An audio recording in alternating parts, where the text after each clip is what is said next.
Chers amis, chers auditeurs et chers voyants, puisque nous sommes aussi filmés, bonjour pour cette nouvelle émission qui est en partenariat avec l'ICEP, l'Institut des sciences sociales, économiques et politiques, dont le campus principal est à Lyon, mais il y a aussi un campus comment on appelle ça, de formation continue à Paris. Vous pouvez vous renseigner, évidemment, la rentrée est faite depuis longtemps à Lyon, mais la formation continue, ça peut vous intéresser à n'importe quel moment de l'année. Alors, vous avez été très nombreux à me faire part du vif intérêt qu'avait suscité une interview Pardon, on est sur Radio Courtoisie, il va falloir que je mette de l'argent dans le cochon qui est en face de moi, parce que j'ai utilisé un mot anglais. Une entrevue avec Christian de Balincourt à propos de l'intelligence artificielle. Alors, je refais une émission qui viendra compléter, enrichir encore tout ce que nous avions dit sur ce sujet, qui est un sujet qui panique énormément de monde. Christian de Balincourt a cette originalité d'être le dompteur du félin. C'est pour ça que l'idée de cette émission, entre autres, c'est est-ce qu'on peut dompter, apprivoiser l'intelligence artificielle ? Votre idée centrale, disons, c'est que l'intelligence artificielle n'est pas une boîte magique, mais plutôt un agrégateur puissant de capacités. Et elle accélère les recherches, mais évidemment, elle exige jugement, rigueur et transparence. Alors, par-delà les craintes, les frayeurs suscitées par l'apparition de l'IA, on pourra éventuellement, à la fin de l'émission, parler de la question de l'emploi. J'ai écouté une émission passionnante sur le sujet en préparant la nôtre, cher Christian de Balincourt. L'idéal serait désormais de viser des emplois ni informatisables, ni délocalisables, ni robotisables. D'après cette auteur, vous me direz ce que vous en avez pensé vous-même. Je vous suggère que nous partagions notre entretien, voilà, c'est du français, en trois parties, ce qui fonctionne d'abord, et puis ensuite ce qui menace la fiabilité scientifique du sujet, et puis enfin ce que nous pourrions faire collectivement pour que l'intelligence artificielle serve véritablement le progrès scientifique et technique, parce qu'en principe, évidemment, c'est l'idée de base. D'abord, qu'est-ce qui fonctionne, cher Christian de Balincourt ? Bonjour et merci de me recevoir. Effectivement, il y a beaucoup de choses qui fonctionnent et on va en parler. Mais avant, j'aimerais vous relater quelque chose qui va nous ramener à l'époque, en tout cas pour moi, de ma toute petite enfance, c'est-à-dire dans les années 60, plus précisément entre 1964 et 1966, où un certain professeur Weizenbaum, Joseph Weizenbaum, du MIT, a développé... Alors, Massachusetts Institute of Technology, Institut de technologie du Massachusetts. C'est ça, une université fameuse aux États-Unis dans les domaines des sciences. Et il développe un projet qu'il va baptiser ELISA, avec un Z. Et ELISA, en fait, est programmé pour analyser des phrases et se servir de cette analyse pour produire d'autres phrases qui lui sont liées.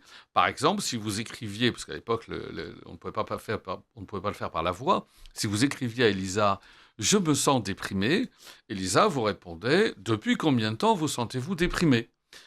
sans avoir aucune idée de ce que le mot « déprimé » voulait dire, sauf que ça correspondait. Et si vous disiez, si vous répondiez « Je me sens déprimé depuis 4 mois », Elisa vous répondait « Et quels signes vous font penser que vous êtes déprimé ?» Et puis, etc., etc. Donc, il y avait déjà un dialogue...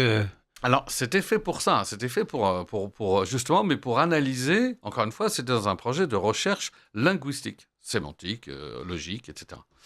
Mais ce qui a totalement dépassé les espérances ou les idées du professeur Weizenbaum, c'est que tout le monde, y compris dans l'équipe qui a contribué à développer ce logiciel, tout le monde s'est pris de jeu. On a attribué à Elisa une conscience humaine. C'est devenu le psy, ou au moins le confident de beaucoup de gens.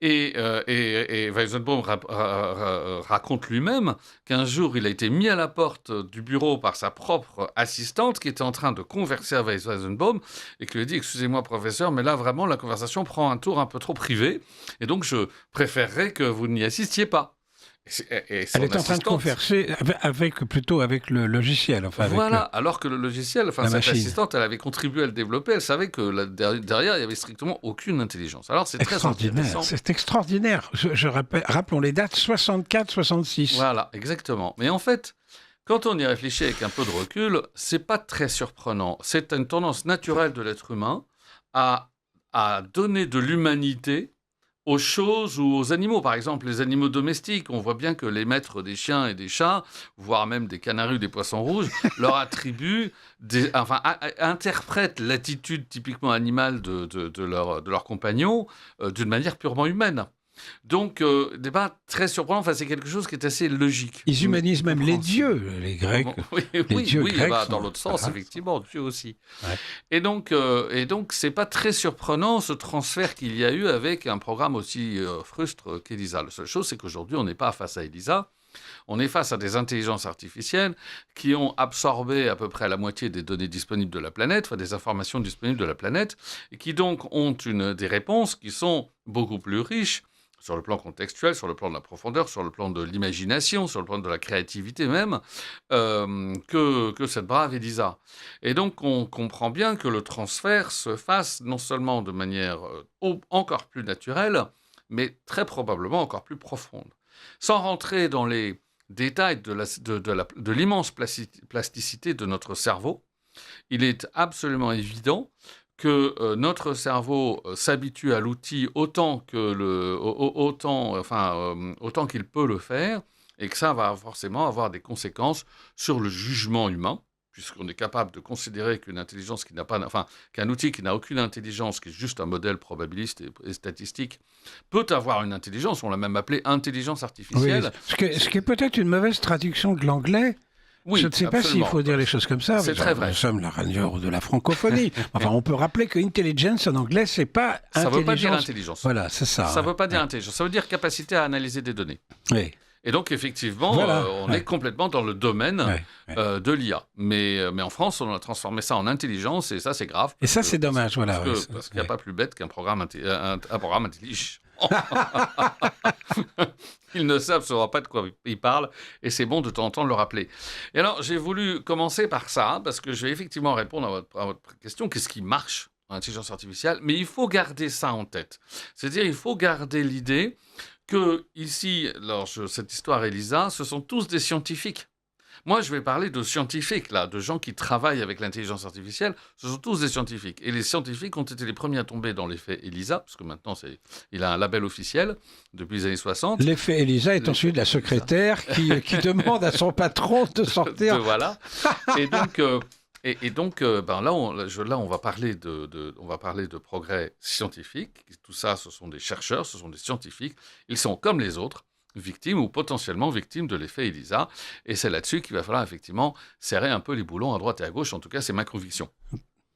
Alors justement, qu'est-ce qui marche? Imaginez, je sais que c'est pas forcément, ça concerne pas tout le monde, mais imaginez que vous ayez besoin de connaître la forme en 3 dimensions de protéines. Vous savez, les protéines, c'est ces molécules qui sont indispensables à la vie. Et donc, imaginez que, voilà. Avant, il fallait tout un travail en laboratoire qui prenait des années et des années. Bien. Aujourd'hui, vous avez un programme qui a été lancé par une filiale de Google qui s'appelle DeepMind. D'accord ? Le programme en question s'appelle AlphaFold. On en est à la version 3, d'ailleurs, d'AlphaFold. Et AlphaFold peut prédire ces formes en quelques heures, là où il nous fallait des années pour le faire. Les chiffres sont impressionnants. Imaginez qu'en 2025, d'accord, en octobre 2025, il y a plus de 240 millions de structures protéiniques en bibliothèque chez AlphaFold, qui ont été donc développées par AlphaFold.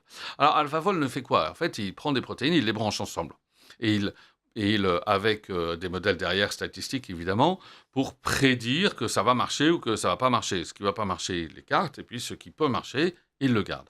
Donc ça fait une espèce d'énorme réservoir dans lequel les scientifiques vont pouvoir puiser, et puisent actuellement, pour ensuite, on va y venir un peu plus tard, tester par exemple des médicaments. D'accord? Parce à base de ça. Ouais.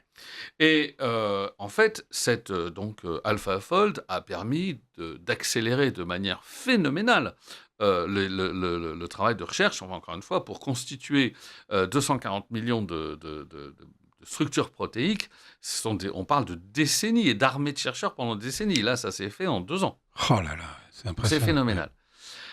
Dans sa dernière version, donc AlphaFold 3 qui est sorti donc en 2024, en mai 2024, on va encore plus loin. Elle se contente pas, le logiciel ne se contente pas simplement de prédire la forme d'une protéine isolée, mais peut les combiner pour montrer comment elles s'assemblent, protéines, ADN, petits médicaments, etc. Et là, si vous voulez, c'est très intéressant parce que ça permet d'aller plus loin, de comprendre l'effet d'une protéine ou d'un médicament, etc., sur l'organisme. Et donc, ça permet de prédire les effets primaires, les effets secondaires, etc. Donc, éventuellement, de concevoir de nouveaux traitements. Alors, sur le papier, c'est magnifique. En revanche, attention, et là je dis pour tous nos auditeurs, attention, on n'est pas non plus, c'est pas la baguette magique de Merlin l'Enchanteur. C'est-à-dire que, d'abord, ces prédictions restent des hypothèses. Il faut ensuite tester.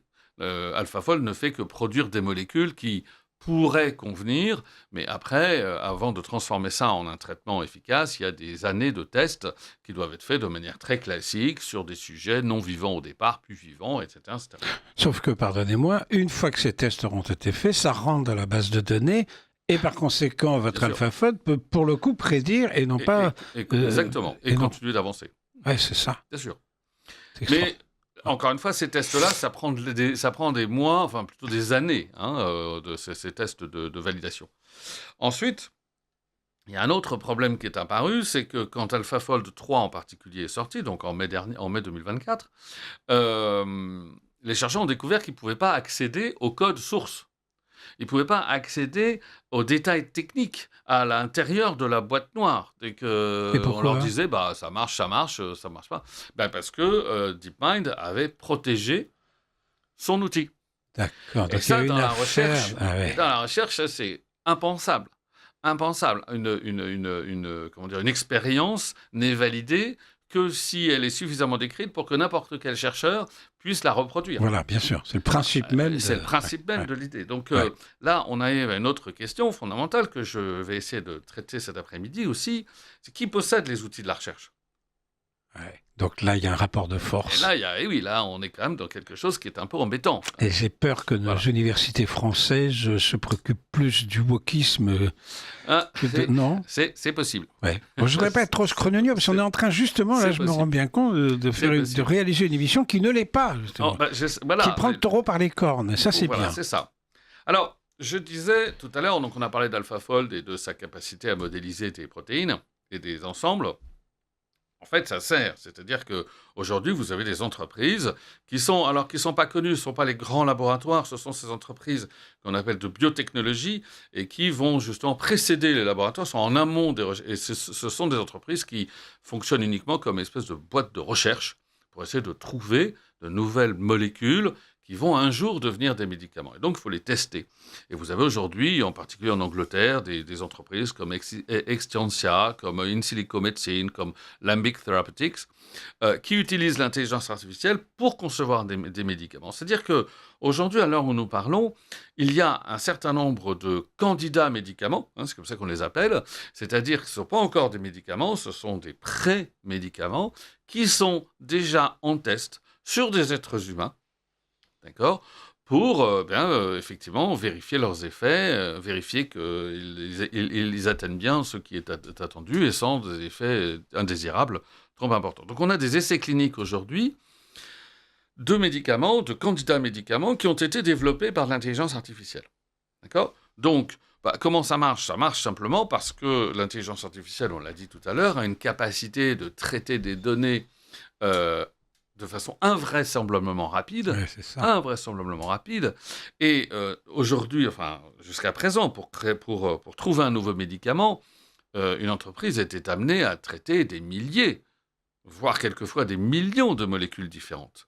Donc ça prenait des temps immémoriaux, c'était Bien des sûr, temps oui. extraordinaires. L'intelligence artificielle fait ça en quelques minutes, pas forcément quelques secondes. Puis un jour, ça arrivera peut-être en quelques secondes, mais à ce stade, le gain est tellement énorme qu'on ne peut pas l'écarter.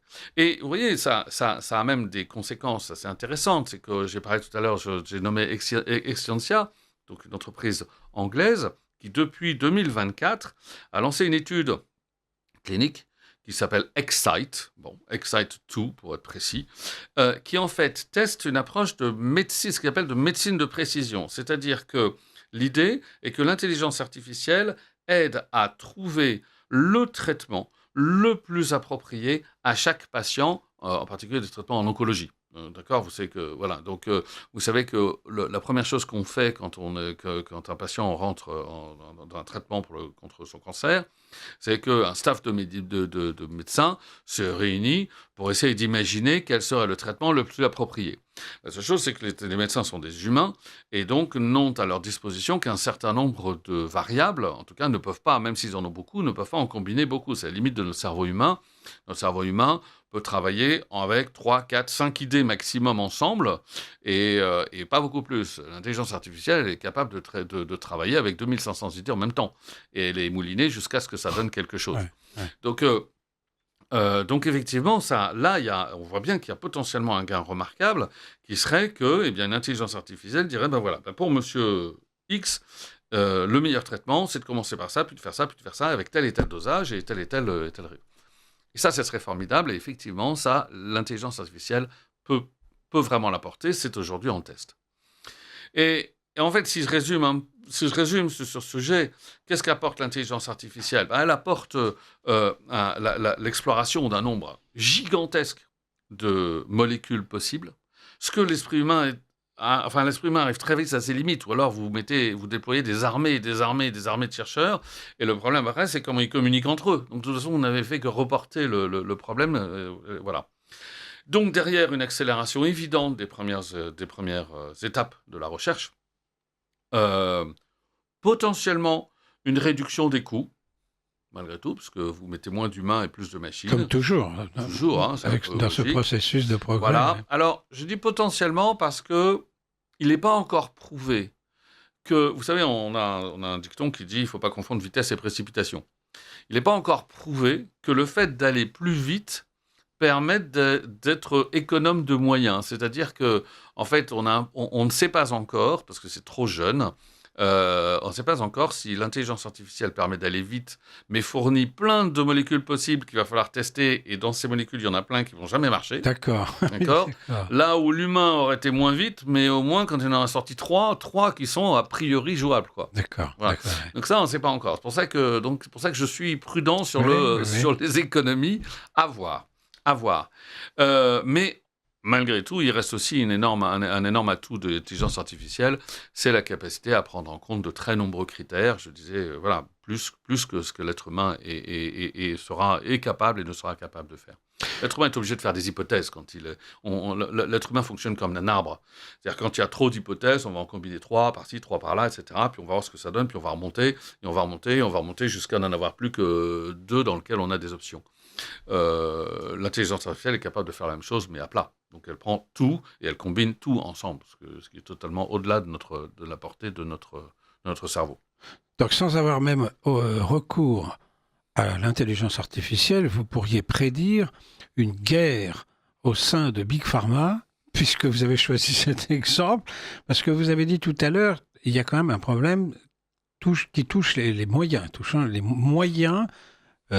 financiers de conduire toutes ces recherches. Alors, oui. Comme c'est le sujet, comme c'est tout le sujet de la gouvernance, je voudrais me le garder ça un peu pour la fin, si vous n'avez pas d'inconvénient. Non, pour le moment, voilà, ce qui fonctionne, on le voit. Vous avez choisi cet exemple-là, donc qui touche la biologie, en l'occurrence médicale, etc. Et c'est très très convaincant, mais vous pourriez dire la même chose de toutes sortes d'activités Actuellement, Renault, j'ai lu ce matin, Renault est en train de tester un nouveau robot humanoïde qui, lui, est cocorico, il est français. Bon.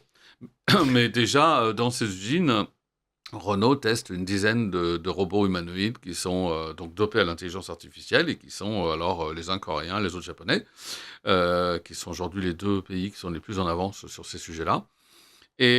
Ça a toujours obsédé les Japonais, les robots humanoïdes. Et vous savez pourquoi? Non, allez-y. Pour une question toute simple, la démographie. Ah, ils se nous le font. Comme ils ne se reproduisent plus assez, il va bien falloir des bras pour la manœuvre. Hein. Il y a quand même des industries lourdes au Japon, et bien connues, des sidérurgies, des chantiers navals, etc. Et là, on ne peut pas faire que du logiciel. Donc, il faut des bras. Oui, mais ce qui est curieux, c'est les bras. C'est qu'ils veuillent absolument concevoir des robots humanoïdes. Ah. Vous voyez ce que je veux dire? Oui. Il faudrait peut-être explorer la psychologie japonaise. C'est celle du super-héros, c'est celle du samouraï. Le surhomme, il est là. Oui, c'est dans leur culture. Alors que l'Allemagne, qui n'a pas l'autre grand pays de la robotique, c'est l'Allemagne. Et aussi pour des raisons exactement identiques de démographie. Ouais. Mais l'Allemagne n'a pas ce mythe du super-héros, ou du moins, il est beaucoup plus compliqué. Hein, Oui, ça a duré 12 ans, ça s'est très mal terminé, cette histoire. En plus. Et donc l'Allemagne ne fait pas de robots humanoïdes. Ouais. Elle fait des robots fonctionnels. Mais c'est vrai que le Japon, c'est... Donc en fait, vous pouvez citer en effet plusieurs exemples, et qui ne touchent pas que... ni à la robotique, ni à cette biologie médicale, et qui montre, en définitive, si on doit, disons, synthétiser ce que vous venez de dire, c'est un accélérateur, et de fait, c'est comme le progrès a toujours été un accélérateur, en réalité. À partir du moment où j'ai inventé une pelle pour ou une pioche pour creuser la terre, c'était un accélérateur. Évidemment. En définitive, à chaque fois, c'est la même chose. C'est-à-dire, je m'économise de la... Et je gagne en efficacité. Oui, et je gagne en efficacité. Ouais. La seule chose, si vous voulez, c'est quand le fonctionnement de l'outil devient un peu plus compliqué à comprendre, tellement compliqué qu'on ne sait plus très bien par quelle magie on arrive au résultat. C'est ça qui était... Mais si on ne sait plus par quelle magie on arrive au résultat, alors le résultat est-il fiable? Ouais. Alors, c'est ce que nous allons essayer de voir, mais ça fait penser à cet extrait des Visiteurs où la télévision est une boîte à images. Alors il dit pas c'est de la magie, il dit c'est diablerie ou je sais pas quoi. En fait, la psychologie humaine, elle, on est sûr d'une chose, elle ne change pas. Le cerveau primaire, il est toujours là et il est toujours aussi primitif. Oui et non. Oui. Et ça, c'est un sujet clé, à mon sens, en matière justement d'intelligence artificielle, c'est que la plasticité du cerveau est phénoménale. Phénoménale, c'est-à-dire qu'en quelques semaines, vous prenez un être qui n'a jamais, jamais fait quelque chose une activité en particulier, vous lui apprenez cette activité, il est capable en quelques semaines, ses synapses vont évoluer, il va consacrer une zone du cerveau qui consacrait jusqu'à présent à autre chose à ça, et ça, c'est quelques semaines. Le cerveau, est-ce que vous êtes un jour posé la question, c'est quand on joue au tennis, on tient une raquette. Bon, la raquette, elle a une certaine longueur. Comment se fait-il qu'on ne soit pas gêné par cette longueur et qu'on arrive à mettre la balle dans le tamis? Oui. Comment le cerveau est-il capable, sans qu'on lui ait jamais donné la longueur de la raquette, parce que je pense que personne n'a pris le temps de mesurer sa raquette, d'accord? Comment le cerveau est-il capable d'intégrer qu'au bout du bras, il y a une raquette et que pour la raquette, il va falloir faire ça? Et après ça, une fois que vous avez bien joué au tennis, vous allez vous amuser au ping-pong, la raquette n'a rien à voir en termes de longueur, et vous y arrivez aussi. C'est quand même extraordinaire. Oui, et en fait, ça, c'est là. Et donc, il y a des chercheurs qui se sont intéressés à ce sujet et qui se sont rendus compte que le cerveau s'adaptait à une vitesse phénoménale. Et justement, donc, le joueur de tennis, son cerveau s'est adapté. Quand il a une raquette, il sait faire. Mais quand il a un marteau, il rate pas son clou pour autant. Oui. Pourtant, la longueur du marteau et la longueur de la raquette n'ont rien à voir. C'est vrai. Mais il rate pas son clou. C'est-à-dire que c'est l'extraordinaire plasticité du cerveau qui a pas besoin, qui construit des circuits pour s'adapter en permanence à la situation. Et ça, quel que soit l'âge. Il ne faut pas dire que les vieux, les jeunes, machin, etc. Ça, quel que soit l'âge, le cerveau n'arrête pas de reconstruire des synapses et des connexions entre ces synapses et des liens, etc. etc.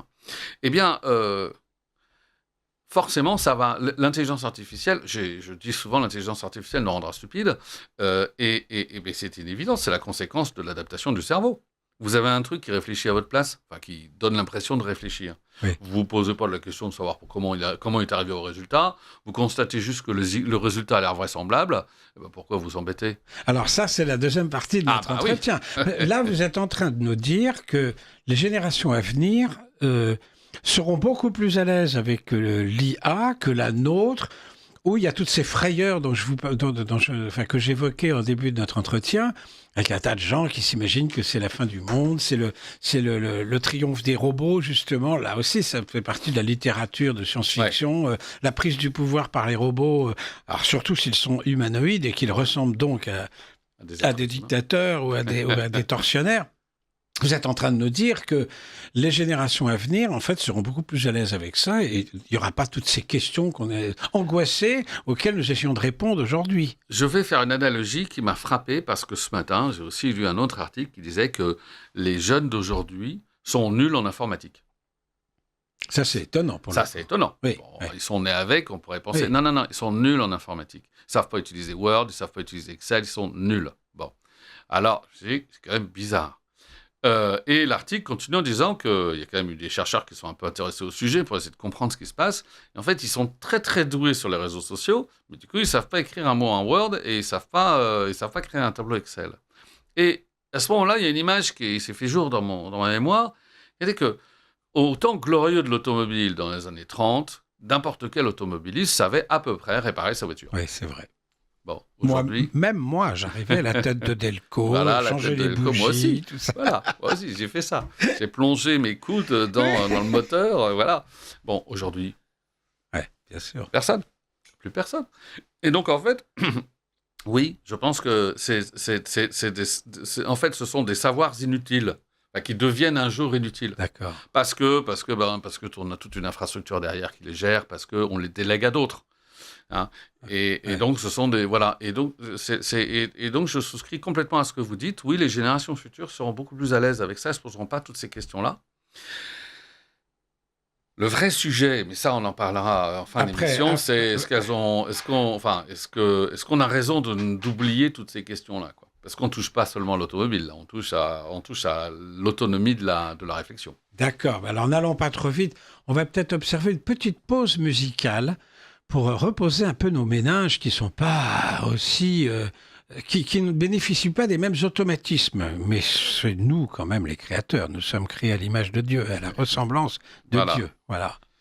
On pourrait s'intéresser maintenant à ce qui menace la fiabilité scientifique de toutes ces réalisations, on ne va pas dire création, bien sûr, de ces réalisations par intelligence artificielle. Encore une fois, on revient à ce problème de cette traduction de l'anglais qui égare les esprits ici en France, parce que il n'a jamais été question d'intelligence dans l'esprit des Anglais. Le mot intelligence ne se traduit pas par intelligence chez nous. Enfin bon, malheureusement, ça fait partie de la crise de la civilisation française. Hein, c'est comme Halloween qui a été adopté du jour au lendemain. Aujourd'hui, tout le monde célèbre Halloween, alors que ça n'a jamais été une tradition française. Bon, très bien, que le peuple s'amuse. Mais là, c'est pareil. On ne devrait pas dire intelligence artificielle. On a malheureusement choisi cette mauvaise traduction de l'intelligence artificielle. Mais évidemment, des questions se posent sur la fiabilité scientifique des réalisations de l'intelligence artificielle. Qu'est-ce qu'on peut dire à ce sujet, Christian de Balincourt ? Alors, la première chose, c'est que je voudrais m'écarter de ce fameux phénomène que tout le monde connaît, dont on a beaucoup parlé, etc., des hallucinations. Elles existent, d'accord ? Effectivement, les intelligences artificielles peuvent se tromper, et donc tous les résultats doivent être derrière dûment validés, parce que effectivement, une intelligence artificielle peut se tromper. Souvent parce qu'elle n'a pas la réponse, d'ailleurs. C'est-à-dire que l'intelligence artificielle ne sait pas dire « je ne sais pas ». Donc, quand elle n'a pas la réponse, elle en invente une, c'est beaucoup plus pratique. Ah, vraiment ça ? Ah, vraiment. Ah, ouais. Ah, vraiment. Et j'ai des amis... alors, moi, j'ai des amis dans le domaine juridique qui me disent, alors là, c'est carrément criant, c'est-à-dire que l'intelligence artificielle invente des lois, des décrets, des jurisprudences, mais alors direct, quoi. Elle donne des noms de juges qui n'ont jamais existé, de plaignants qui n'ont jamais existé. C'est sidérant. Donc, les choses sont sûrement en train de progresser, mais donc, effectivement, ces hallucinations existent. Donc, elles existent également dans le domaine scientifique et il faut tout vérifier. Mais ça, c'est d'une certaine manière une démarche normale chez un scientifique. Moi, là où je m'inquiète un peu plus, c'est la logique c'est ce point très important de la reproductibilité des résultats. C'est-à-dire que, comme je le disais tout à l'heure, dans le domaine scientifique, une expérience n'est acceptée que si elle est reproductible par quiconque dispose des mêmes moyens et des mêmes outils. Donc, Et avec l'intelligence artificielle, on constate une difficulté croissante à reproduire les résultats. Pourquoi ? D'abord parce que les chercheurs ne partagent pas toujours tous les détails techniques du modèle d'intelligence artificielle qui leur a servi dans leurs travaux. Je parle donc des réglages précis du modèle. Vous savez vous savez, en tout cas, je le rappelle là juste. Par exemple, tout le monde a entendu parler de ChatGPT. Il y a plusieurs ChatGPT. Le 3.5, le 4.0, le IO, etc. Tous, en fait, ont des réglages différents. C'est-à-dire que plutôt que de naviguer de manière libre dans ces immenses champs de données qui leur ont servi d'apprentissage, eh bien, on les a réglés pour aller un peu plus vite à droite ou un peu plus vite à gauche, un peu plus vite dans un coin, un peu plus vite dans l'autre. C'est exactement, en fait, pour faire... là aussi, c'est une image qui m'est arrivée il y a quelques jours. On vous place devant un champ de trèfle de 3 hectares. Et on vous dit, il y a 10 trèfles à 4 feuilles dans ce champ, trouvez-les. Alors, vous pouvez chercher partout. Et là, ça prendra beaucoup de temps. Bon. Mais vous pouvez aussi être malin et dire, alors, normalement, les trèfles, ça pousse plus à l'humidité, les trèfles à 4 feuilles aussi, donc si je me mets si je démarre du côté de la rivière, ça devrait aller plus vite. Ou au contraire, ça pousse, etc., etc. Et donc, faire des hypothèses qui vont nous permettre de gagner du temps. Ce sont ce qu'on appelle les réglages du modèle. Et donc, l'intelligence artificielle, chaque intelligence artificielle a ses propres réglages qui vont l'amener à sélectionner dans l'ensemble de sa base de données, des données qui seront plus pertinentes a priori pour les questions traitées et les résultats attendus, et qui vont nous permettre de gagner du temps. Et on peut comprendre que le texte intégral des précieuses ridicules n'aura pas grand-chose à faire dans la recherche médicamenteuse de 2025. Bon, donc on peut comprendre la logique, sauf que il est indispensable, parce que évidemment on va un peu plus finement que l'exemple que je vous ai donné, il est indispensable que les chercheurs puissent communiquer sur ces réglages précis, parce que ces réglages précis sont potentiellement autant de biais également. Vous savez, c'est l'histoire de l'homme que l'on trouve au pied d'un lampadaire en train de chercher par terre. Mais qu'est-ce que vous faites ? J'ai perdu mes clés. Ah bon, et alors vous savez où elles sont ? Non, mais alors pourquoi vous les cherchez là ? Parce que là, il y a de la lumière. Vous voyez ce que je veux dire ? C'est-à-dire qu'on va donner des instructions à ChatGPT de réduire le champ des données qu'il va exploitable ou à exploiter, et également et du coup, on va créer potentiellement, ou pas, mais potentiellement des biais. En tout cas, il est important que la communauté scientifique soit au courant des réglages et des données utilisées. Sinon, effectivement, tout est possible. Est-ce qu'il peut pas, je vous interromps, est-ce qu'il peut pas y avoir, dans le cadre d'une concurrence internationale acharnée, des rétentions justement de ces données et puis, est-ce qu'on ne pourrait pas se dire un jour, il y aura une IA américaine, une IA française, une IA chinoise, une IA... Alors, sur le premier point, ça arrivera peut-être un jour, mais on en est encore très très loin. Pour le moment, on est vraiment dans des phases de développement, de découverte. Et donc de solidarité scientifique. De solidarité peut-être pas, mais pas encore de guerre. D'accord. Et de rétention d'informations, etc. Alors c'est vrai que que vous ayez par exemple nos petits Français Mistral ou OpenAI, donc l'américain qui est porté par Microsoft, ou Meta, ou etc. Chacun va essayer d'avoir un cocktail de données d'apprentissage qui soit le plus riche possible, le plus varié possible. Il est évident que c'est pas les mêmes. Il est évident que Mistral travaille avec des données qui sont beaucoup plus européennes et indo-asiatiques, que les modèles américains qui travaillent avec des données beaucoup plus anglo-saxonnes et nord-asiatiques plutôt que sud-asiatiques, et, etc., etc. Enfin, oui, on voit bien qu'il y a des différences. Et moi, personnellement, je m'amuse toujours à comparer ce que la même question donne sur plusieurs intelligences artificielles. Et en fait, on voit vraiment des différences. Et on voit vraiment des différences. C'est amusant. Donc, pour le moment, je ne suis pas sûr qu'on en soit encore à ce niveau de guerre. On est plus dans une logique de chacun développe son truc de son côté. Je ne pense pas qu'on en soit encore arrivé là. Ça arrivera peut-être, mais pour le moment, je ne sais pas. Quand vous parlez de différences, ce sont des différences telles que ils ne diraient pas du tout la même chose, ou ils se contrediraient, ou quand même pas à ce point-là? Non, ils ne se contredisent pas. Mais c'est une nuance, une puissance d'analyse qui, on voit bien qu'elles ne sont pas les mêmes. Et vous avez des intelligences artificielles qui sont très très douées pour certaines choses et d'autres qui sont douées pour d'autres choses, quoi. Et vraiment, voilà. Donc oui, D'accord. Donc on est toujours dans cette question de la fiabilité des réalisations, enfin des données fournies, du moins des réponses apportées par l'intelligence artificielle. On est toujours dans cette question, c'est-à-dire que est-ce qu'il y a là un problème réel? Là, vous dites des choses incroyables sur notamment les réponses juridiques où l'intelligence artificielle crée des réponses absurdes. Mais est-ce que ça ne veut pas dire qu'avec le temps, cette erreur ne pourra plus être commise parce que... Enfin, c'est pas qu'elle ne pourra pas être commise, c'est que statistiquement, son apparition se réduira de plus en plus. D'accord. C'est-à-dire que l'intelligence artificielle, c'est-à-dire que quand les opérateurs se donnent la peine de dire non, là, t'as faux, l'intelligence artificielle la prend et elle comprend que sa réponse n'est pas la bonne. Donc oui, ce sont des modèles apprenants. Et donc, c'est pour ça qu'on voit bien que le nombre d'hallucinations qui était assez énorme au lancement du fameux ChatGPT il y a 2 ans, aujourd'hui est beaucoup plus rare. Mais, qui dit beaucoup plus rare, dit aussi beaucoup moins détectable. C'est ça. C'est-à-dire que quand vous avez 100 intrus dans une bande de 1000, vous les trouvez. Mais quand vous en avez un dans une bande de 100 000, pas sûr que vous tombiez dessus.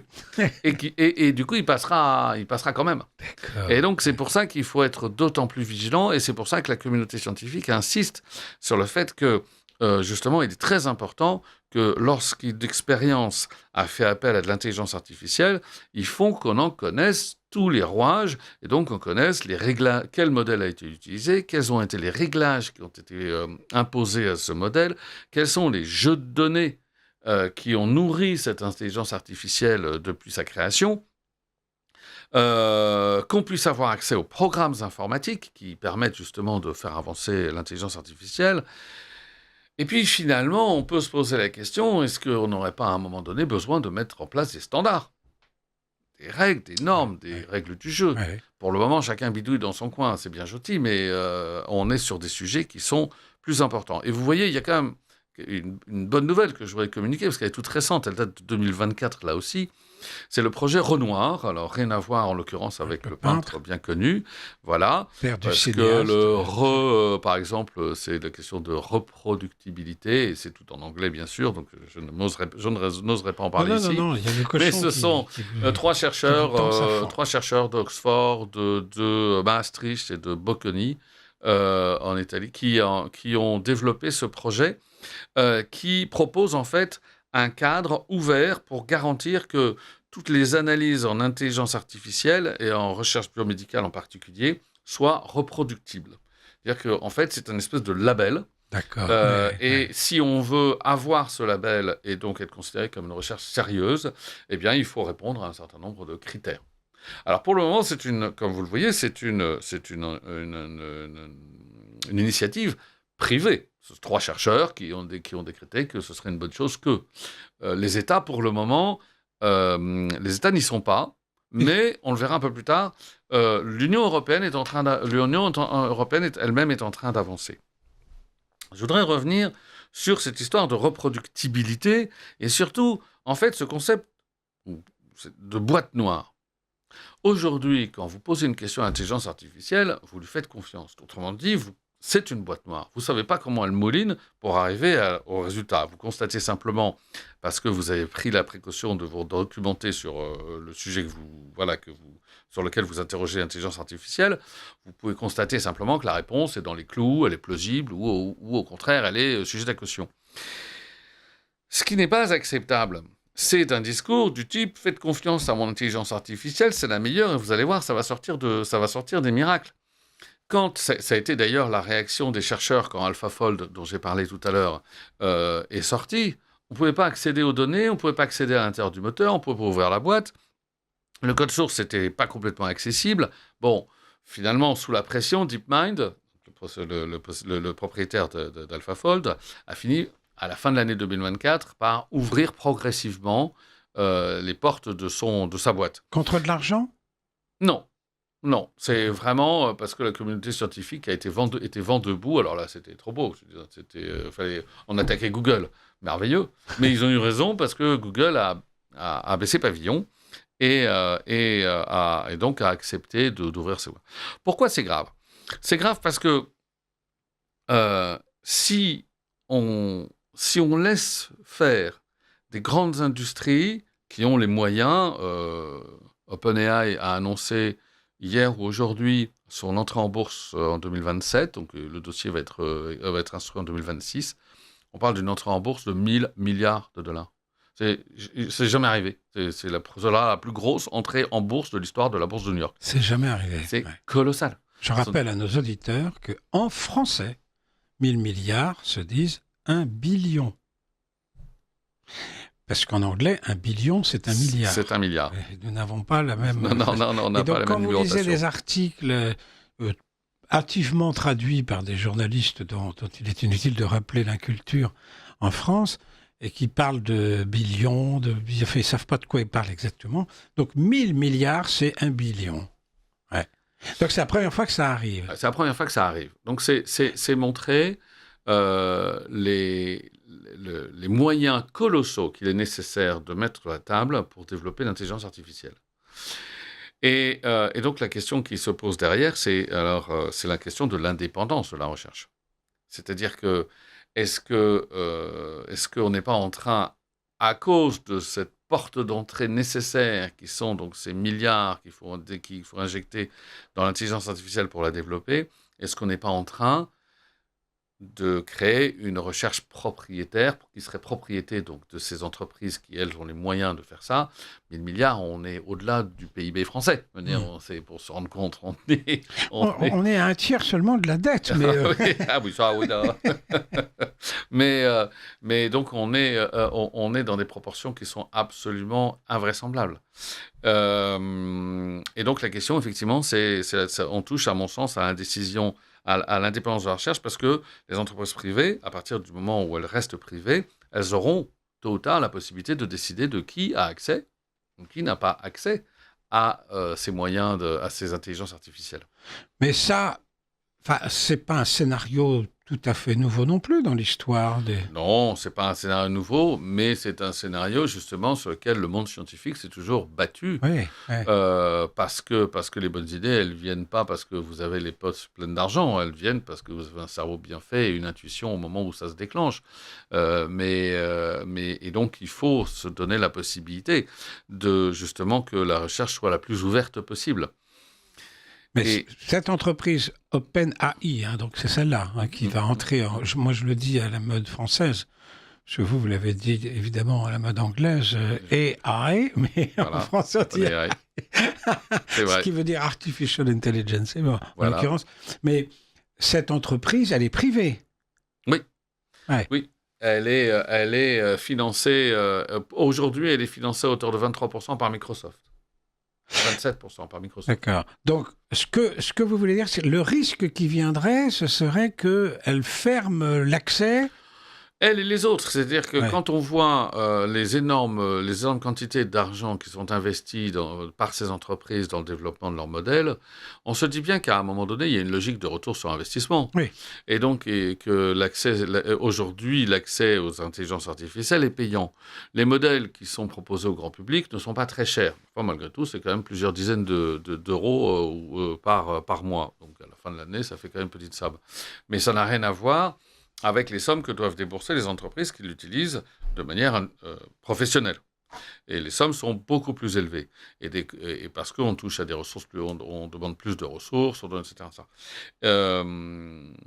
Explicitez votre inquiétude alors.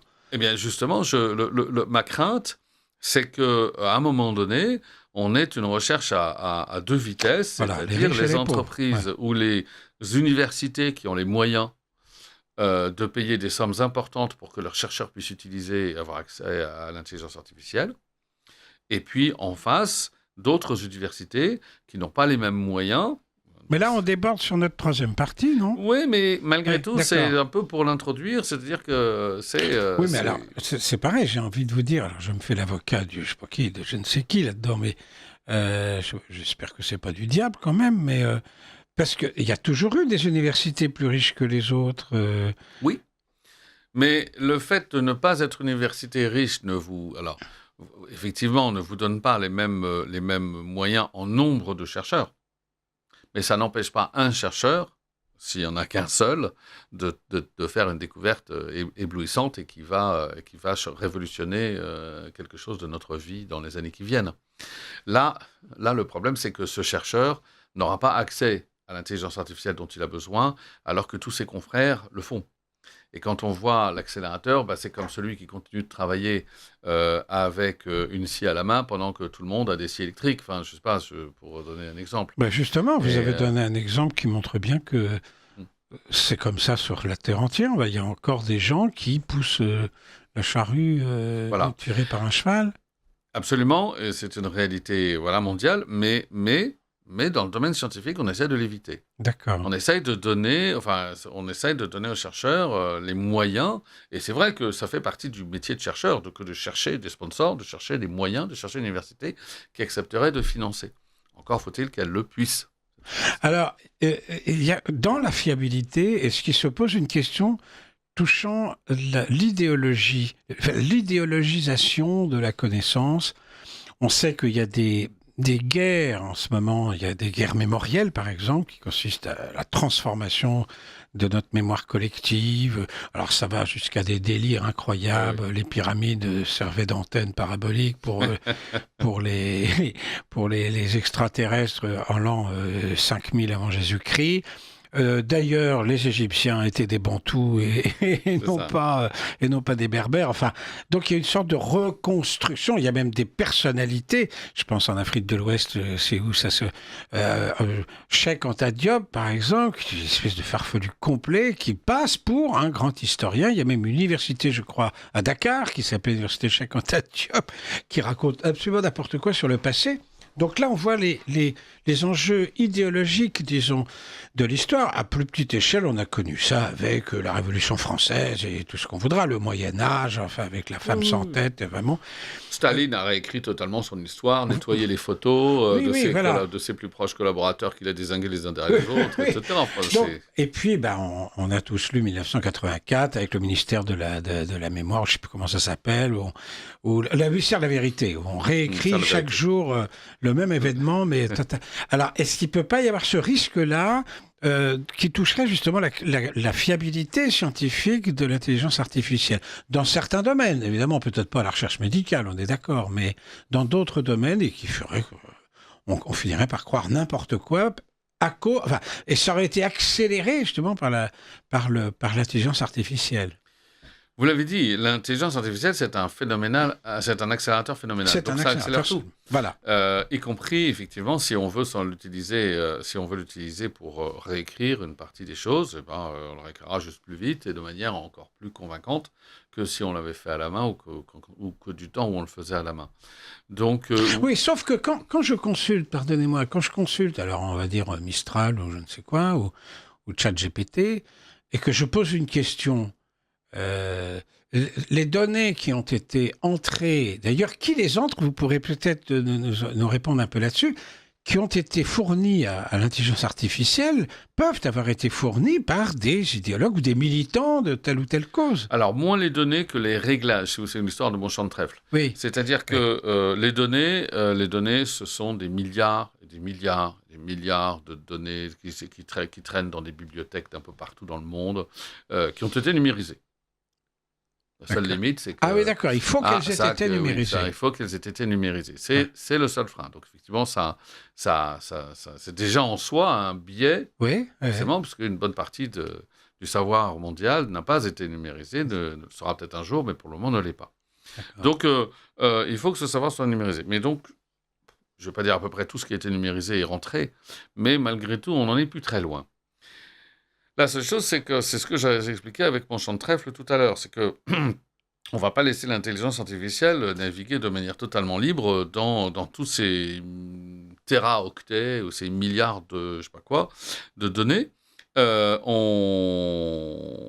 lui donne des instructions pour qu'elle aille à l'essentiel. Et là, évidemment, tout dépend de ce qu'on considère comme l'essentiel. Tout dépend de ce que l'on veut donner comme orientation à la réponse. Et il est bien connu que, par exemple, ChatGPT, c'est que c'est un sujet qui est cher à cette antenne, mais ChatGPT se montre assez souvent coupable de wokisme. Ouais, voilà. Et c'est pas un hasard. C'est pas un hasard. Donc... Bien sûr que c'est pas un hasard. Ça veut dire quoi ? Vous avez une entreprise californienne qui est donc nourrie à ça depuis toujours et qui développe sa pensée de cette manière-là. Et donc, qui a infecté tout le système d'information avec l'idéologie... c'est-à-dire que vous ne pourrez pas, effectivement, vous aurez du mal à faire dire à ChatGPT des propos qui ne sont pas pro-wokisme, ou du moins en conformité avec la pensée woke. D'accord. Ça, c'est sûr. Mistral est un peu plus libre pour ça. Le Mistral est un peu plus libre, en revanche, Mistral a ses travers qui sont typiquement européens, et cette façon de voir le monde qui est typiquement européenne. Oui. Alors, c'est pas flagrant, c'est pas tout le temps, mais on sent bien qu'il y a des zones d'ombre, il y a des zones que les intelligences artificielles ont été programmées pour éviter. Mais justement, alors, imaginez que des gens... on peut trouver quelque part, quand même, dans toutes ces données mondiales, l'idée qu'il n'existe que deux sexes, masculin et féminin, par exemple. Bon.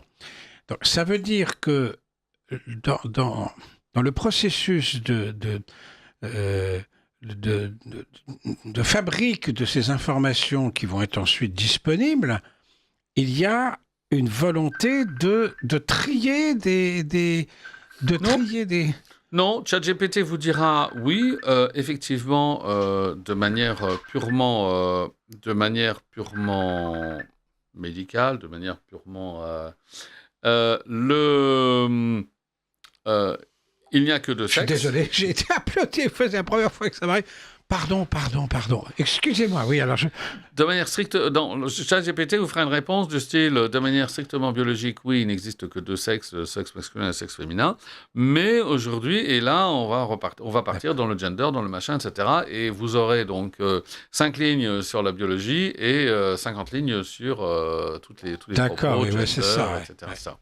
C'est-à-dire qu'en fait, on sent que, malgré tout, voilà, Non, mais ça, c'est très préoccupant quand même. C'est très préoccupant. C'est très préoccupant parce que ce ne sont pas que des esprits avertis qui lisent. Voilà, c'est ça. Ouais. Et ce seront de moins en moins des esprits avertis qui utiliseront ces intelligences artificielles. Et parce que l'intelligence artificielle nous rendra tous idiots, c'est évident. Je veux dire, malheureusement, c'est comme ça. Vous avez dans l'intelligence artificielle, évidemment, des avantages certains, le gain de temps sur les tâches répétitives, ça aide à structurer sa pensée, ça donne l'accès à des outils qui étaient autrefois réservés aux experts. Donc c'est évident. Mais en face, dans le monde de l'enseignement, qui fait partie du monde scientifique et dont vous savez, je sévis quelquefois, bien sûr, tout le monde parle du plagiat et la malhonnêteté. Bon, ok, tout le monde a ça, on n'a pas besoin d'en reparler. On fait écrire à la place et on signe, et puis voilà. Mais deuxièmement, c'est la paresse intellectuelle, c'est la conséquence directe de cette plasticité du cerveau que nous évoquions tout Oui, à l'heure. oui, absolument. Ouais, ça, C'est-à-dire qu'à partir du moment où quelqu'un le fait à votre place, pourquoi le faire? ouais. D'accord? Je me souviens de quelqu'un qui disait, et malheureusement, je ne retrouve plus l'auteur, mais à quoi ça sert d'apprendre ce qui est dans les livres puisque ça y est? Voilà, on a tout résumé. On a tout Ouais. résumé. Et donc, en fait, voilà, nos cerveaux, avec l'informatique, sont devenus des grands systèmes d'étiquetage pour savoir où retrouver l'information.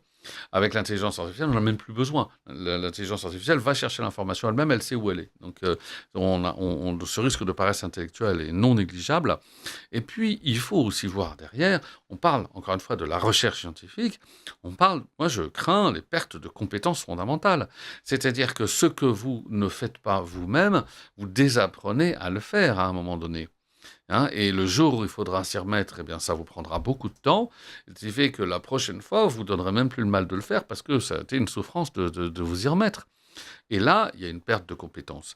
Et la perte de compétences, si la machine fait tout, qu'est-ce qui reste et à quel moment on reste... Enfin, voilà. Alors là, je sens qu'on s'approche de notre troisième partie Oui. qui touche à ce que nous pourrions faire collectivement pour que l'IA serve véritablement le progrès scientifique et technique. Mais nous allons passer le bobino.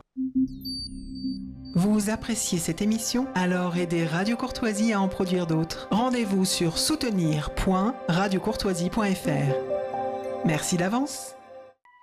Enfin, ça montre qu'au moins on est en direct quand on a été dérangé par mon téléphone. Et que tout ça, c'est pas du chiquet, c'est pas de l'intelligence artificielle. Je suis réellement, et Christian de Balincourt est une personne réelle, parce que maintenant, on voit sur Internet ou sur nos portables des avatars, c'est assez extraordinaire. Quelquefois des avatars charmants. Mais aujourd'hui et gratuitement, vous pouvez faire l'essai. Après, si vous voulez un usage plus intensif, il vous faudra débourser un petit peu. Mais vous pouvez, en partant d'une photo de vous et d'un enregistrement de votre voix, vous pouvez vous dupliquer totalement. Et c'est sidérant. Sidérant. Ouais. J'ai rencontré des entrepreneurs qui s'y sont amusés, l'utilisent pour leur prospection commerciale, et ils se sont trouvés bien embêtés quand un prospect a fait référence à une conversation qu'ils étaient censés avoir eue, qu'ils n'avaient jamais eue, puisque s'ils l'avaient eue avec l'avatar. Donc voilà. Vous vous souvenez, quand vous m'avez dit, ça m'a fait réfléchir. Et là, l'entrepreneur s'est dit, et en fait, même présenté devant la personne physique, le prospect ou le client n'a absolument pas réalisé qu'il ne l'avait jamais vu en vrai avant. C'était juste un avatar. C'est assez fascinant. Ça veut dire derrière que le contrôle sur l'information est un autre champ qu'il faudra un jour explorer, mais demain, on va pouvoir faire croire tout et n'importe quoi à n'importe qui. Et c'était déjà vrai, s'agissant de l'image, et ça c'est quand même un événement historique qui traverse les millénaires que l'humanité a vécu. L'image n'est plus fiable. Non. L'image n'est plus fiable, on peut faire n'importe quoi. On n'est plus, vous parliez de Staline tout à l'heure, oui, qui lui faisait gommer, gratter. Là, il n'y a même pas besoin. Enfin, Maintenant, vous pouvez créer ex nihilo, vous pouvez créer un événement qui n'a jamais existé. Qui n'a jamais existé, ouais. Et avec non seulement la photographie, du moins la photo ou le film de l'événement, mais tous les témoignages derrière, etc. On pourrait générer tout ce que vous voulez. Donc vous pouvez générer une information qui n'a jamais existé de manière totalement crédible. C'est-à-dire que tous les moyens habituels que l'on va utiliser pour contrôler cette information vont être parfaitement circonvenus.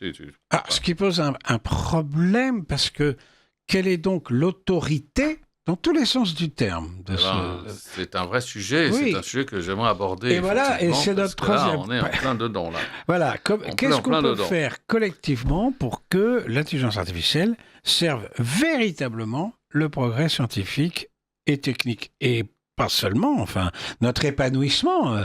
On parle de l'indice de prospect, je sais pas quoi, vous savez, des sociétés... De bien-être, etc. Alors, je dirais qu'il y a deux champs à explorer que je vais appeler, moi, les micro-mesures et les macro-mesures. Les micro-mesures, c'est assez simple, mais d'une certaine manière, ça procède de l'hygiène et donc il faut les faire et il faut continuer de les faire et les développer de plus en plus. Par exemple, former les chercheurs, former les étudiants, former les doctorants aux limites de l'intelligence artificielle.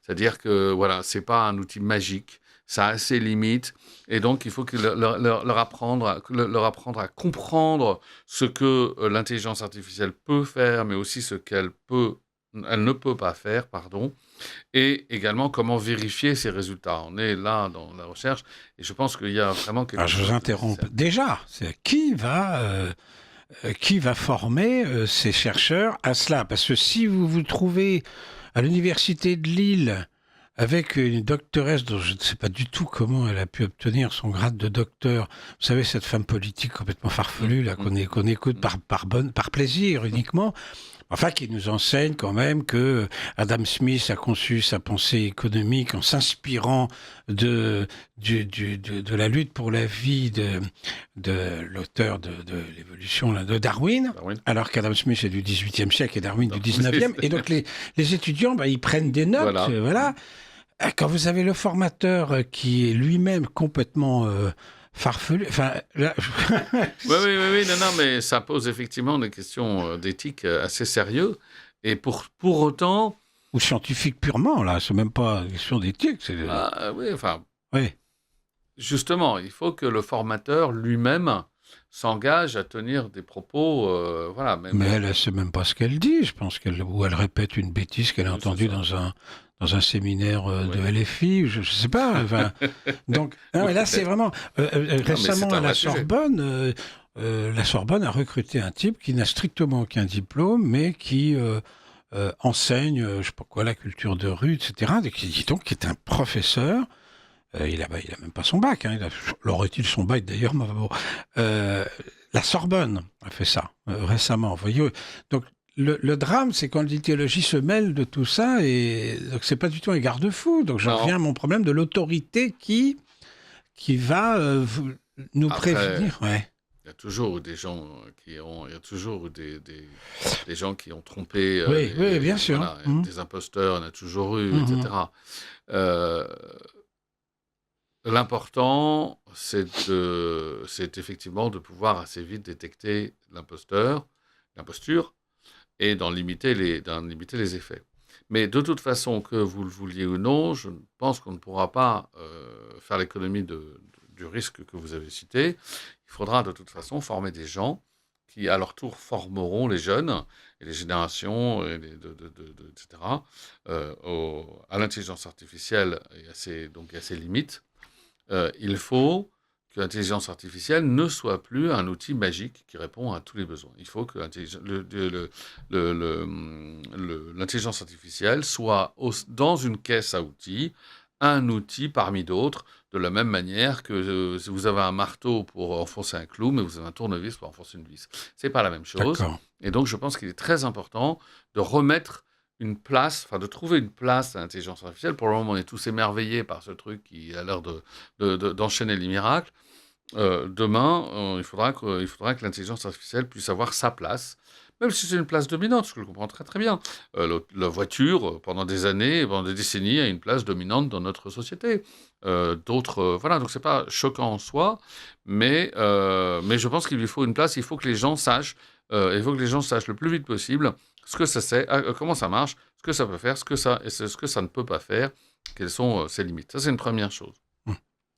Et je pense d'ailleurs que l'on peut aller plus loin et rendre un module de formation sur l'éthique et sur les biais de l'intelligence artificielle dans tous les cursus de doctorat. Ça me paraît, mais pour moi, voilà. Et ça, c'est ce que j'appelle les micro-mesures. Vous voyez, c'est ça ne suffira pas. De la même manière que c'est pas parce qu'on se lève les dents tous les jours qu'on n'a jamais de carie. Ça ne suffira pas. Mais au moins, ça limitera déjà pas mal de choses, pas mal d'erreurs de naïveté, ou au contraire, ça permettra de poser un débat et de le partager par toute une classe de gens. En somme, elle grossit un problème qui existait déjà, et elle accélère les choses pour le meilleur ou pour le pire. Vous savez que c'est pour moi vrai de toutes les informations, de toutes les technologies. Oui, voilà, Vous savez, si Hitler était né au XIe siècle, d'accord? Il aurait pu toujours prononcer son discours de Nuremberg, mais ses deux voisins auraient armé une quinzaine chacun de manants et lui auraient cassé la figure et on n'en a plus jamais entendu parler. Voilà. Sauf que Hitler a eu à ses dispositions une technologie qui n'existait pas avant D'accord. et qui a rendu son message, si ce n'est universel, au moins national, et lui a permis de faire les dégâts qu'il a commis. Donc, donc je parlais avec, effectivement, rendre un module de formation sur l'IA, sur l'éthique, etc., indispensable, apprendre aux jeunes, et aux moins jeunes d'ailleurs, les avantages, mais aussi les inconvénients et les limites de l'intelligence artificielle, me paraissent de la micro-mesure absolument indispensable comme une mesure d'hygiène. Bien. Après, voyons maintenant au niveau macro, c'est-à-dire au niveau des États, voire au niveau de la communauté européenne. Et là, j'ai quand même une bonne nouvelle, dont on parle très peu. Alors, c'est tout chaud du jour, enfin, du jour, j'exagère, ça date d'août, du mois d'août 2025. En août 2025, donc il y a 2 mois, l'Union européenne a mis en place l'AI Act, pardon, voilà. Vous allez remettre dans le petit cochon. C'est ça. Je le montre. Artificial Intelligence Act. Voilà, donc là, je vais être obligé d'acheter la taille au-dessus. Voilà.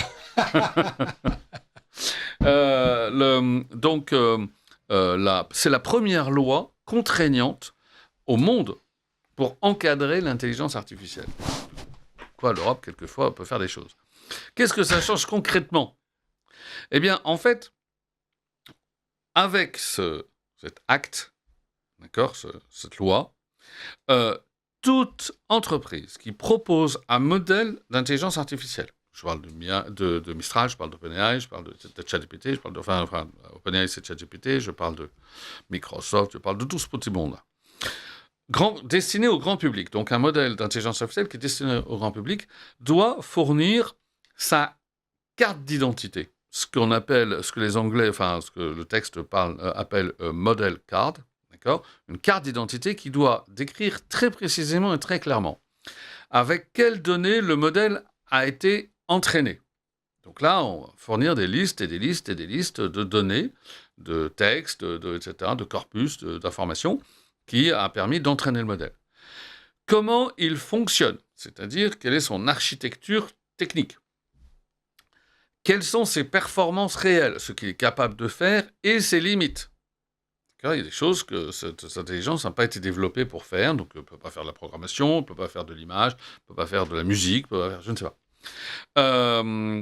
Quel biais cette intelligence artificielle contient ? Par exemple, une sous-représentation de certaines populations, des erreurs systématiques qui vont se retrouver à chaque fois, etc. Et enfin, dans quelles conditions elle peut être utilisée et au contraire, ce qu'il ne faut pas en attendre. Donc là, vous avez une description aussi précise que possible de ce que c'est que cette intelligence artificielle. Et c'est obligatoire, c'est-à-dire que la loi s'est appliquée et désormais, elle oblige à la transparence. Alors, est-ce que c'est une bonne ou une mauvaise nouvelle ? Alors, encore une fois, je vais vous titiller. Imaginons que dans ce cahier des charges imposé par l'Union européenne, on considère que toutes les informations venues des émissions de Radio Courtoisie doivent être écartées, par exemple.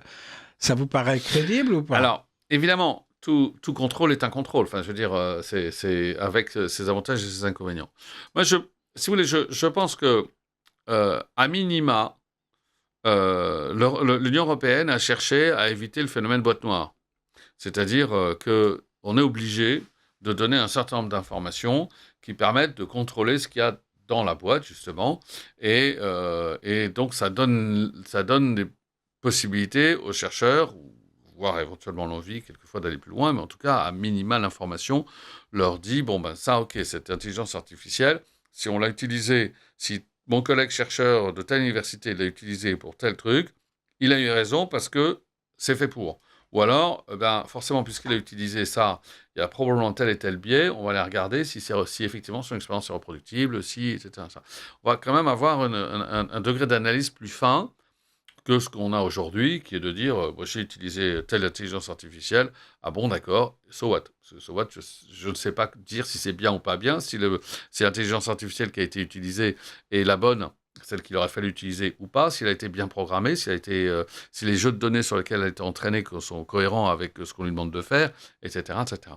Donc je pense que... Je précise pour nos auditeurs que so what se traduit « et alors ». Pardon, je te l'ai dit, ça m'a échappé. C'est la radio de la francophonie. Oh, mon Dieu. Donc, effectivement, moi, je trouve que c'est quand même un premier pas. Alors, bien sûr, là aussi, ça dépend des intentions du normateur. C'est ça. Ouais. Bien sûr. Mais au moins, sur le plan de la recherche scientifique, je trouve que ça oblige à y voir clair sur un tronçon, un maillon de la chaîne qui, pour le moment, était quand même très opaque. Mais alors, et un maillon décisif. Imaginez que nous soyons en Chine. Bon. On interroge l'intelligence artificielle sur les événements de la place Tiananmen. Donc, on peut s'attendre à ce que dans un pays comme la Chine, évidemment, le récit, l'exposé, les causes, le déroulement, tout ça soit rédigé dans un esprit favorable, évidemment, au régime en place. Bien sûr. Donc, est-ce qu'on ne peut pas imaginer la même chose partout? Et ce qui fait qu'en réalité, c'est la crainte qui n'a pas de rapport avec l'intelligence artificielle elle-même, sauf qu'elle peut amplifier ce phénomène, c'est cette espèce de guerre des mémoires, de guerre des savoirs, surtout. Ce qu'on appelle pudiquement la censure, et qui va... Mais bien sûr, et à ce titre, après, l'intelligence artificielle est un outil comme les autres, et vous l'utilisez à bon escient, ou au contraire, avec de mauvaises intentions. Oui, mais quand Madame van der Leyen, je caricature, mais... décide que tel ou tel, je sais pas quoi, enfin toutes les données qui pourraient être piochées dans la mémoire des émissions de Radio Courtoisie, ça doit être écarté parce que c'est de droite, d'extrême droite, comme ils disent. Là, évidemment, en fait, c'est le même phénomène qui se produit. Enfin, voilà, c'est un peu l'inquiétude que j'ai. Bien sûr. Ah, mais c'est pour ça aussi que c'est important de pouvoir savoir comment le modèle a été programmé. Parce que c'est de ça dont on parle. Tu sais, je disais tout à l'heure, les intelligences artificielles, elles sont abreuvées de milliards, enfin de quantités absolument invraisemblables d'informations diverses et variées. Mais c'est l'histoire de bon champ de trèfle. On les programme pour pouvoir aller directement chercher de l'information parmi certaines données. C'est toute la programmation que l'on va faire de l'intelligence artificielle. C'est celle-là qui est en cause. Et c'est pour ça que l'Union européenne a raison, je trouve, d'exiger que ce programme soit mis en clair. Et justement, on dit, ce programme, il a été écrit de telle et telle manière. En analysant le programme, on peut en déduire que tel et tel biais sont inévitables. C'est-à-dire, par exemple, tout ce qui vient de Radio Courtoisie est occulté. Voilà, ça rentre pas dans le champ d'analyse. Ça, c'est la programmation que l'on va faire de l'intelligence artificielle. Donc, c'est l'histoire on vous a donné des instructions, sur le champ de trèfle, vous avez des chances de trouver à tel endroit et à tel endroit. Vous n'avez pas la peine d'aller ailleurs, parce que, à part ces 3 endroits-là, vous n'avez aucune chance, ou quasiment aucune chance, de trouver un trèfle à 4 feuilles. Ouais, c'est ce qu'on appelle la programmation du modèle. Et c'est celle-là qui est déterminante, et c'est celle-là qui, effectivement, peut être entachée de visées plus ou moins objectives vis-à-vis, ou donc à l'inverse, plus ou moins subjectives vis-à-vis de l'information et du contenu de l'information à restituer. Oui, parce que c'est comme ça qu'effectivement, ChatGPT, clairement, est assez wokiste d'une manière générale. Et que DeepThink, qui est la version chinoise de ChatGPT, donc l'intelligence artificielle chinoise, effectivement, aura peut-être du mal à parler de la place Tiananmen sans octer un petit peu. D'accord. Mais alors, puisque nous disions que comment faire pour que l'IA, l'intelligence artificielle, serve véritablement le progrès scientifique et technique, est-ce qu'il y aurait une sorte de... Dans votre tri, dans votre modèle, comment vous appelez ça? Vous avez appelé ça tout à l'heure. Le programme. Oui, c'est ça. l'Union européenne ferait une différence entre tout ce qui ne relève que de la science et de la technique et ce qui peut relever de la mémoire, de Elle le l'idéologie. fait forcément et elle le fera. Enfin, elle ne se pose pas la question officiellement, en tout cas dans la loi qui est sortie donc, au mois d'août dernier. La question ne se pose évidemment pas, et sûrement pas dans ces termes-là, si jamais elle était posée. L'Europe a juste souhaité que les différentes intelligences artificielles grand public, on n'a pas été chercher pour le moment les autres, les Ah. intelligences artificielles grand public, donc ce dont on entend en parler, euh, pardon, doivent mettre carte sur table, doivent présenter leur modèle de manière aussi exhaustive que possible. Ça ne veut pas dire qu'il n'y aura pas des petits malins pour essayer de contourner les exigences de la loi. Il y en a toujours eu et ça s'est toujours fait.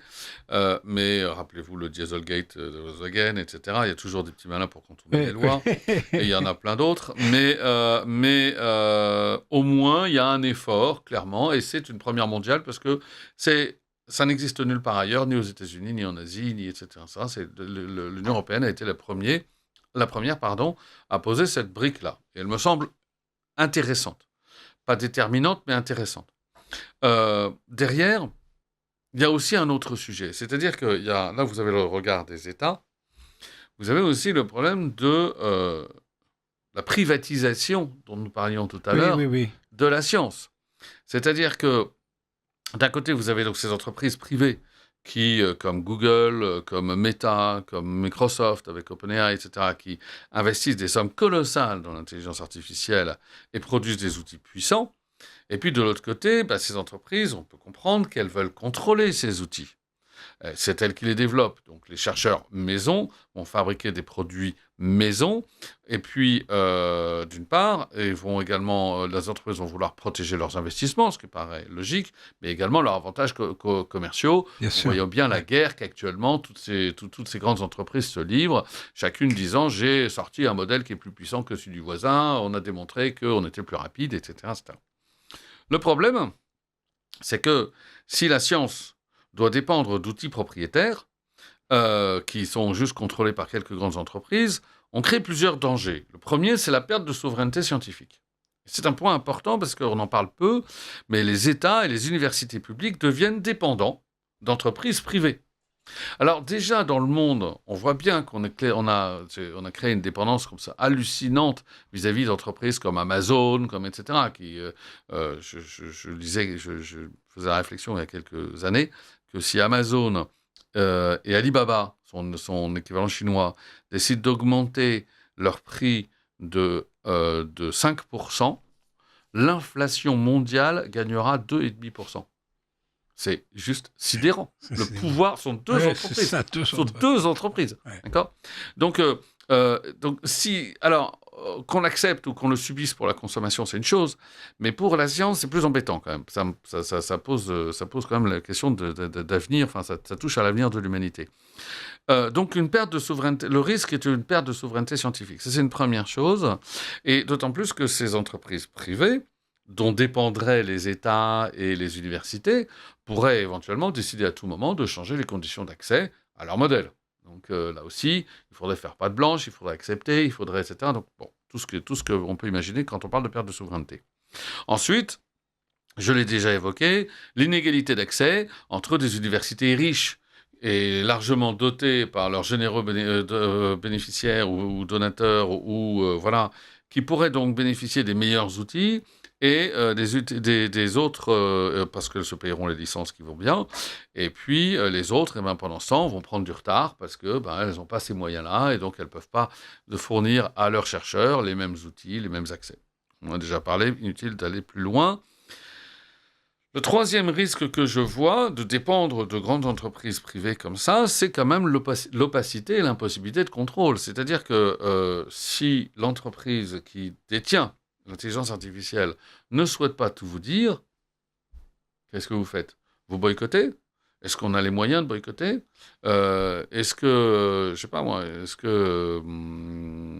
Leclerc a les moyens de boycotter les produits Danone ? Non. C'est pareil. C'est too big, voilà, c'est trop grand pour être, c'est trop grand pour être possible. Oui. Et bien là, c'est exactement la même chose. Vous avez 3-4 entreprises qui possèdent, qui maîtrisent toute l'intelligence artificielle. Vous êtes coincé. Et derrière, d'éventuels conflits d'intérêts. Et je vais faire bref. Donc, je pense qu'il faut quand même envisager des solutions. Et il faut envisager des solutions au niveau des États, avant que ces entreprises n'aient pris trop de pouvoir. Pour le moment, on est encore dans des phases de développement. Je pense que c'est le moment d'agir. La première chose, les États et l'Union européenne, à mon avis, doivent investir dans des alternatives publiques. Elles ne seront pas parfaites, elles seront, etc., mais elles auront le mérite d'exister à côté donc de ces grands sujets, de ces grandes entreprises privées. Je pense que l'Europe a les moyens, et d'ailleurs elle le fait. Elle le fait depuis cette année. La Commission européenne a décidé de consacrer 200 milliards d'euros, malgré tout, d'accord, pour faire de l'Europe le continent de l'intelligence artificielle. Dans les déclarations, on n'a jamais peur de rien. Mais malgré tout, si vous voulez, on voit bien que des choses sont en train de bouger et que l'Union européenne a pris un peu conscience qu'elle ne pouvait pas dépendre de ces OpenAI, de Meta, et Google et compagnie. C'est la première chose. La deuxième chose, je pense qu'il faut aussi conditionner les subventions publiques. Quand la recherche est financée par l'argent public, je pense qu'il est important que les résultats doivent être rendus publics. C'est l'argent du contribuable. Et donc, il est très important, sauf des raisons très légitimes de confidentialité, etc., de santé, voilà. Mais sinon, il est très important que, quand, encore une fois, la recherche est financée par l'argent public, ce ne soit pas là aussi une autre boîte noire. Hein. Donc, là, effectivement, il y a aussi des choses qui sont en train de se faire, et la plupart des instruments européens, je parle d'Horizon Europe, Digital Europe, etc., exigent désormais que les résultats issus de la recherche financée sur fonds publics soient publiés de manière ouverte, etc. Donc là aussi, il y a un deuxième point qui me semble intéressant. Après, et là, en revanche, on est plus en retard. C'est les labels dont je parlais tout à l'heure, de qualité et de transparence. C'est-à-dire que pour accéder au rang de recherche sérieuse, eh bien, il faudrait valider un certain nombre d'étapes, de points de transparence dans la documentation des travaux, dans la documentation des outils, etc. Et là, l'Europe est en train de réfléchir à quelque chose. Question encore bien ouverte et là, on est encore loin du compte. Après cette émission passionnante, et je vous en remercie encore une fois, Christian de Balincourt, je ne doute pas d'avoir beaucoup de réactions de nos auditeurs, parce que c'était une fois encore une émission passionnante et qui pourrait peut-être en appeler une troisième, qui sait. Merci beaucoup, Christian de Balincourt. Je vous remercie beaucoup du temps que vous m'avez consacré.